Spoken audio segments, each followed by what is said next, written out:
Sejumlah pelajar SMA swasta di Kota Palembang berhasil diamankan Polsek Ilir Barat 2 Palembang saat sedang asyik main biliar di sebuah tempat di tengah pemukiman warga.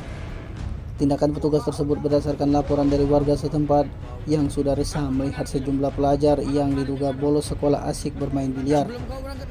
Informasi yang dihimpun wartawan, warga RT 21 Kelurahan 32 Ilir Palembang juga sudah sangat kesal dengan adanya tempat main biliar di tengah pemukiman tersebut, sehingga warga melaporkan ke pihak Burajib untuk menutup tempat biliar itu karena diduga sering dijadikan tempat pelajar bolos sekolah.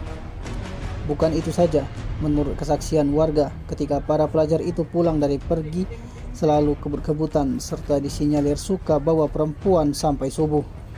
Bahkan warga mensinyalir ada tindakan pencurian yang diduga dilakukan oleh pelaku yang baru pulang dari main biliar. Warga berharap agar pihak berwenang dapat menutup tempat biliar tersebut sehingga terjaga kenyamanan dan ketenangan warga serta menghindari pengaruh negatif anak-anak dari remaja sebelum warga bertindak dengan cara-cara yang tidak diinginkan. Tim Liputan Sumsel Update TV melaporkan.